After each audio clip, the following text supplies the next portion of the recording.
Have you ever been in a situation where you're trying to study or you're trying to get some work done, but every 5 to 10 minutes you find yourself reaching for your phone or your laptop? I'm sure that happens to the best of us, and I know how frustrating that can be when you're just trying to focus on your work, when you're just trying to get work done. That is precisely why I am making this video. Hopefully by the end of this video, you'll be able to apply what I say the next time you are doing your revision or the next time you are studying. Now, before I actually delve into some of the hacks you can use to minimize distractions when studying, it's important that you understand some of the key reasons why students like you might often get sidetracked when studying. I think one of the first reasons why students are always distracted when they're studying is because they are not interested in what they're studying. Simple as that. Fortunately for me, I was quite a nerd back then. I still am.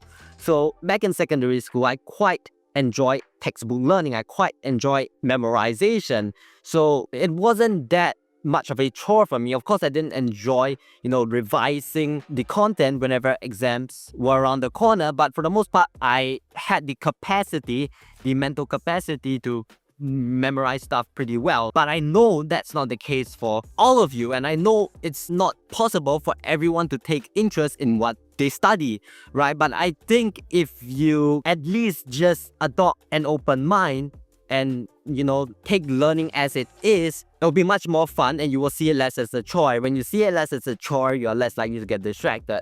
Because just think about how locked in you are when you are playing video games. A lot of you can play video games for hours at a time, but when it comes to studying, you can't do that simply because you're not interested. If you are doing work you like, you are less likely to be distracted. You are more likely to be focused and fixated on completing the task. This is why students often seize every opportunity they can to, reach for their phones, binge watch TikTok, play video games when they get to. Another reason why so many students, at least from what I observe, get distracted is because they don't understand what they're studying. And I'm sure this is relatable to most of y'all too. The times where I find myself distracted are normally the times I am confused. Because if you're confused, it's very difficult for you to focus. What's there for you to, memorize if you don't even understand what's in the textbook, what you're supposed to do. And so in that situation, I recommend you to consult AI, to consult ChatGPT. I'm kidding, guys. The teachers are going to kill me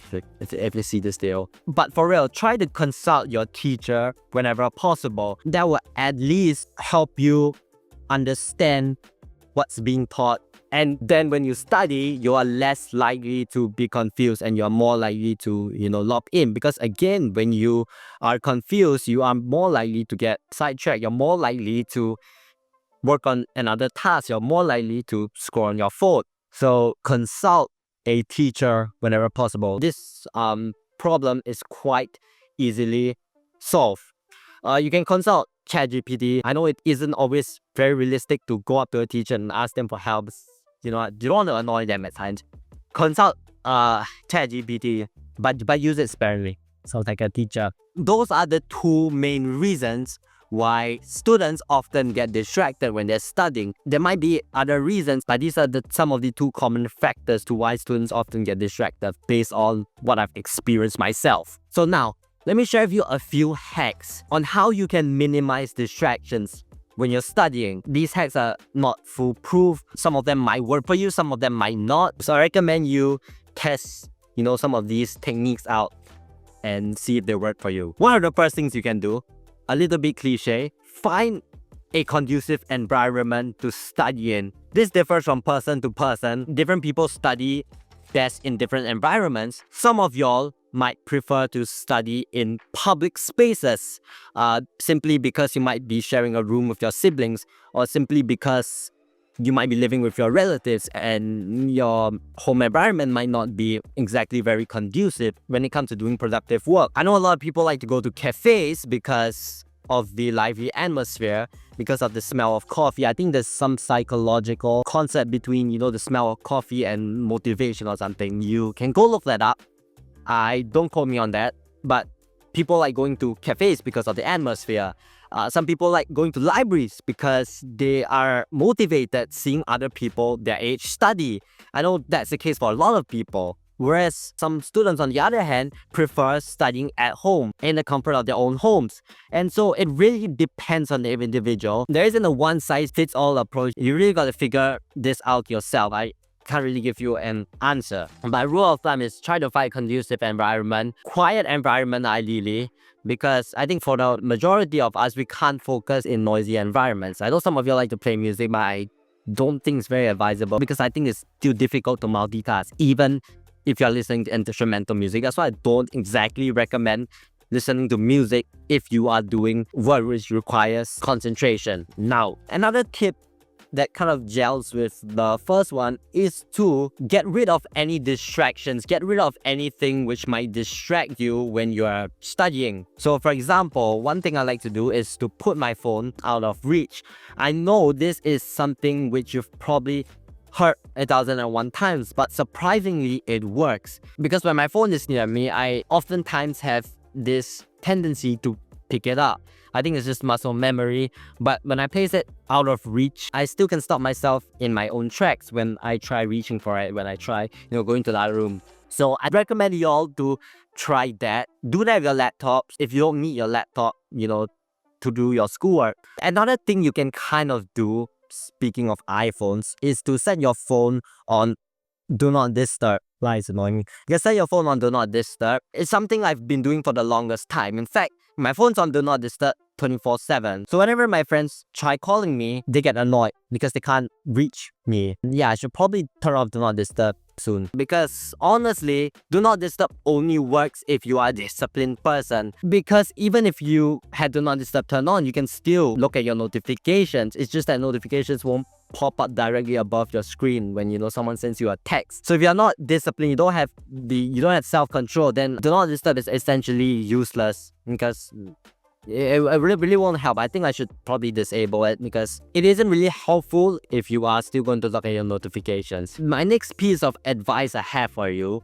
is to find a time where you are most productive at. This is not common advice, but I think it works. Haven't really tried it for myself, but from what I understand, there is some backing to it. Some of y'all might be night people, some of y'all might be morning people. Different people essentially work best at different times of the day. So trying to find that time which you are most productive at and try studying at that time. Try getting work done during that time frame because you'll be much more efficient, I believe, because when you're more productive, you'll generally be more locked in. I keep saying the word locked in. I know a lot of people like studying at night because it's less distracting. They don't have a bunch of people texting them. The environment is much more quiet in general, so that's one of the plus points to studying at night. But I don't really recommend you staying up late into the night because that's when your organs are supposed to repair itself, when your cells are supposed to repair itself. So I don't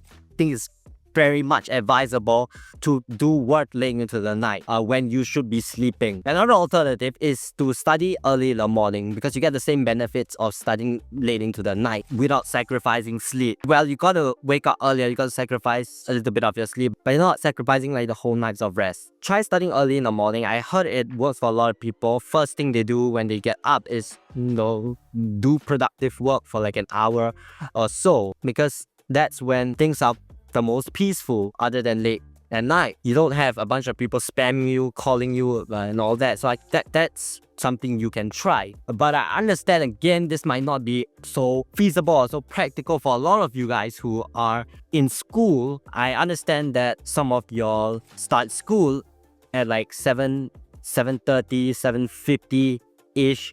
So I understand that you might not have a lot of time in the morning to get work done because you still need to travel to school, get ready for school, eat your breakfast and all that. Unless you want to sacrifice like few hours of your sleep, which probably not worth it. But try to find an allocated time when you work best at and try getting work done during that period. Another piece of advice I have for you is to optimize flow state. This is not so tangible in nature. So what is flow state essentially? Flow state is this optimal level of focus you often experience when you're super locked in. I heard this analogy the other day. It's probably the only way you can experience flow state without experiencing flow state. That is when you are shooting a basketball into a hoop, right? You know that state of mind you experience when you're about to toss the basketball into the hoop, right? That's exactly how flow state feels like. Your mind is essentially empty. You are just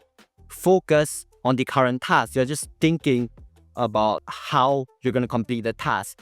And so that state of being is very optimal when we're trying to get work done because it makes us a lot more efficient. It takes time to get into that state, but once you're in that state, I can assure you that you'll never want to leave it. That state of productivity is something I really enjoy being in. So my advice is for you to essentially optimize flow state. So when you get in the flow state, don't get distracted by your phone, or don't go and eat your dinner, or don't go and eat your lunch, because once you break that momentum, is very hard for you to get back into it. I much rather you complete what you need to do when you are still in that state, and then go for your dinner, go for your lunch, because that makes things a lot more efficient rather than taking big breaks along the way, which essentially causes you to lose momentum. So I hope you all learn a thing or two from this video, because I know a lot of us students have difficulties focusing at times. So I just wanted to make this video. I might make a more detailed one because I feel like I could have elaborated more on what I just said, maybe given you more study techniques. So I might do a part 2 to this video. This is quite a brief one, honestly, but hopefully you learned something, because I know how frustrating it is. With that, I challenge you to start applying whatever I've just said the next time you are doing your revision, next time you are getting work done, and report back to me. Happy studying, guys. Who's happy studying? Some people.